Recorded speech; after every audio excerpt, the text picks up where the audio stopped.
everyone, my name is Kelly. I hope that you guys are doing well and ready for some Excel tricks.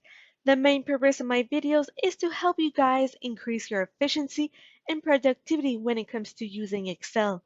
Today's video is an Excel tutorial on useful Excel shortcuts. The Excel shortcuts presented today are based on those in which I believe to be the most useful and practical. There are other shortcuts, but my objective is to keep my videos short. If you are interested, I have another video in which shows Excel shortcuts related to formatting your Excel worksheets.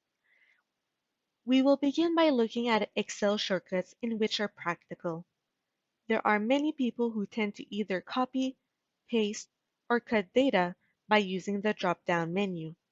This can be quite time-consuming as you have to use the mouse and do a right-click a couple times. The easier way is to use the Excel shortcuts. To copy, you simply have to select the data in which you want to copy and then do a Ctrl+C. To paste the data with the same format and formula, you simply have to do a Ctrl+V. The issue, if there is a formula, you will not be able to just paste the value. The value under total consists of a formula which multiplies the unit by the unit cost. So if you copy and paste the formula elsewhere, you would get a value of 0. Why? Because there is no value under the unit and unit cost in the row in which you pasted the formula. If you would add a unit of 2 and a unit cost of 5, the value of 0 changes to a value of 10. To copy and paste a value of 189.05, you would need to do a special type of paste. You simply have to do a Ctrl+Alt+V and select the option value. With this, it will allow you to paste the value and not the formula. To cut data, meaning that you want the data to change location within your worksheet, you simply have to select your data and then do a Ctrl+X and then paste this information in the desired location. Throughout this video, you might have observed that after each example, I was able to undo my actions in the objective of going back to my initial visual. How was I able to do this quickly? Simply by doing a Ctrl+Z. This function will be a lifesaver, especially when you want to go fast, as you will be able to undo the work that you did if ever you did do a mistake, and then you can just restart. It might happen that you unintentionally undo an action, but that you actually wanted to keep that information. In this case, do not worry, nothing is lost. You simply have to do a Ctrl+Y. We will now look at Excel shortcuts that will help you navigate in your Excel worksheet. There will be times in which you will either enter a formula or data, but you might have done a mistake or forgot to add in information. In this case, you will have to modify the cell to correct or add the missing information. The long way of doing this would be to select the cell and then click on the formula bar. The more efficient way is to use the Excel shortcut, which is to click on Fn and F2. Know that if you do not have Fn on your keyboard, just click on F2. There might be some instances in which you might need to select data. You simply have to hold on the Shift and then use the arrows. The choice of arrows is based on the direction in which you want to go. In this case, I want to select the entire data, so I will begin by going down and then right. Another practical Excel shortcut is moving quickly through the data. When you will use this shortcut, you will be moving from one edge to another. To do this, you simply have to hold on Control and then use the arrows. The choice of arrows is based on the direction in which you want to go. In this case, I want to go to the bottom first and then go to the complete right of the table. Let's say that you would want to select an entire table. What could you do? You can integrate the two previously mentioned shortcuts. More specifically, you can hold on Control, Shift, and then use the arrows. It is important to consider that when you hold on Control, You are jumping from one edge to another. If you want to select one cell at a time, you need to remove your hold on the control. For instance, I will first begin by holding Control Shift, but for the next section of the table, I will select them one by one. So I will remove my hold of Control. At this point, I am only holding Shift and using the arrows. There might be times in which you want to analyze data and to extract specific information.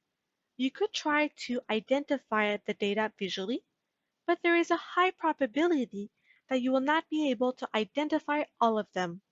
To obtain the complete set of data, I would recommend using the filter. You simply have to go on the row in which holds the headers and then do a Control Shift L. It is important to consider that a filter will only be applied in the columns in which the headers hold a value. So if you want to apply a filter on the entire row, you need to make sure to select the row and then do Control Shift L. If you want to apply a filter on a specific region of the worksheet, you need to make sure to select the desired headers and then do a Control Shift L. When you apply a filter, it will begin to consider all of the data that is beneath it. If there is a gap between the header and the data, Excel will believe that there is no data in which it can apply the filter. To ensure that this does not happen, just remove any kind of gap that is between the header and the data. Not all functions in Excel have a shortcut, but if you like the idea of not using a mouse, there is another option, the Alt functions. This will display a letter on each function in the Excel ribbon. You simply have to follow the directions. Let's say that you would want to insert a symbol. You can do Alt and ZS U. If you would do a mistake and you would want to go back a step, you would just need to press on Escape. It might seem to be quite time consuming at first, as you first need to identify the pathway, but you will see that when you do this on a regular basis, it becomes an automatic. We will now look at Excel shortcuts that will help you better use or manage the columns and rows in your worksheet. To either add a column or a row, you would need to select that column or row and then do Control Shift plus.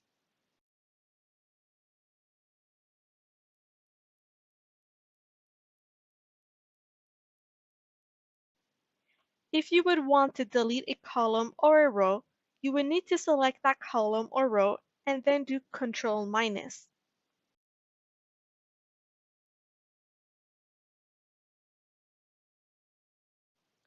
To select a row without the use of a mouse, select any cell in the desired row and then do Shift space. To select the column without the use of a mouse, select any cell in that desired column and then do Control space. If you would want to select an entire table, select any cell within that table and then do Control A. If you would want to select the entire worksheet, select any cell in the worksheet and then do Control A. The other Excel shortcuts that are related to the columns and rows is mainly to better format your Excel, as you may need some data to obtain another set of data, but you may not want to show this data in your worksheet. So, you can either hide or group these columns and rows. To hide a column, you select the desired column and then do Control 0. To unhide that column, make sure to select the columns that are beside the hidden column and then do Control Shift 0. To hide a row, you select the desired row and then do Control 9. To unhide that row, make sure to select the rows that are beside the hidden row and then do Control Shift 9.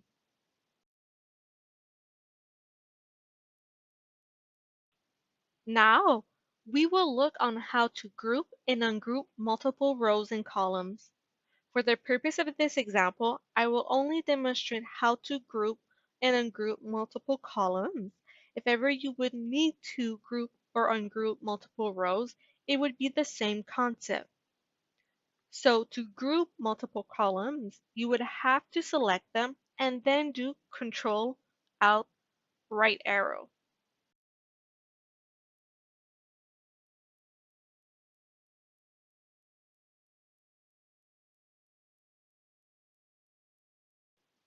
To ungroup multiple columns, you will have to make sure to select those columns and then do Control Alt left arrow.